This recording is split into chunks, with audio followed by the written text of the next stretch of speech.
കൊപ്പം പുലാമന്തോൾ പാതയിൽ ഇന്ന് 2025 ഒക്ടോബർ 23 വ്യാഴാഴ്ച ഉച്ചയോടെ നടന്നത് നാടിനെ നടുക്കിയ അപകടം.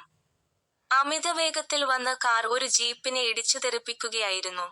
ഇടിയുടെ ആഘാതത്തിൽ ജീപ്പ് നിയന്ത്രണം വിട്ട് തലകീഴായി മറിഞ്ഞു. നടുക്കുന്ന ദൃശ്യം. പാതയോരത്ത് പരിഭ്രാന്തി.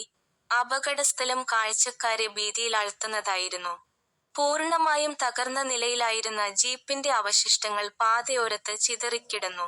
അപകടം നടന്നയുടൻ നാട്ടുകാരും അതുവഴി വന്ന യാത്രക്കാരും രക്ഷാപ്രവർത്തനത്തിനായി ഓടിയെത്തി. ജീപ്പിൽ കുടുങ്ങിക്കിടക്കുകയായിരുന്ന അതിഥി തൊഴിലാളികളെയാണ് ആദ്യം പുറത്തെടുത്തത്.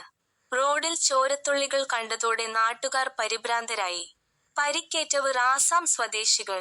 അപകടത്തിൽ ജീപ്പിലുണ്ടായിരുന്ന 2 അതിഥി തൊഴിലാളികൾക്കാണ് ഗുരുതരമായി പരിക്കേറ്റത്.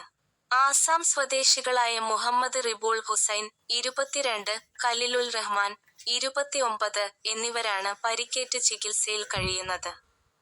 ഉടൻ തന്നെ ഇവരെ പെരിന്തൽമണ്ണയിലെ സ്വകാര്യ ആശുപത്രിയിൽ പ്രവേശിപ്പിച്ചു. ഇവരുടെ ആരോഗ്യനിലയെക്കുറിച്ച് വ്യക്തമായ വിവരങ്ങൾ പുറത്തുവന്നിട്ടില്ല. അമിതവേഗമാണ് വില്ലൻ. പോലീസ് അന്വേഷണം ആരംഭിച്ചു. പ്രദേശവാസികളുടെ മൊഴി അനുസരിച്ച് കാർ അമിതവേഗത്തിലായിരുന്നുവെന്നും അശ്രദ്ധയോടെ ഡ്രൈവ് ചെയ്തതാണ് അപകടത്തിന് കാരണമായതെന്നുമാണ് സൂചന. ഇടിയുടെ ശക്തിയിൽ കാറിന്റെ മുൻഭാഗവും തകർന്നിട്ടുണ്ട്. കൊപ്പം പോലീസ് സ്ഥലത്തെത്തി പ്രാഥമിക പരിശോധനകൾ നടത്തി. അപകടത്തെക്കുറിച്ച് സമഗ്രമായ അന്വേഷണം ആരംഭിച്ചതായി പോലീസ് അറിയിച്ചു. സമീപത്തെ CCTV ദൃശ്യങ്ങൾ ഉൾപ്പെടെ പോലീസ് പരിശോധിക്കുന്നുണ്ട്. News city Thiruvananthapuram.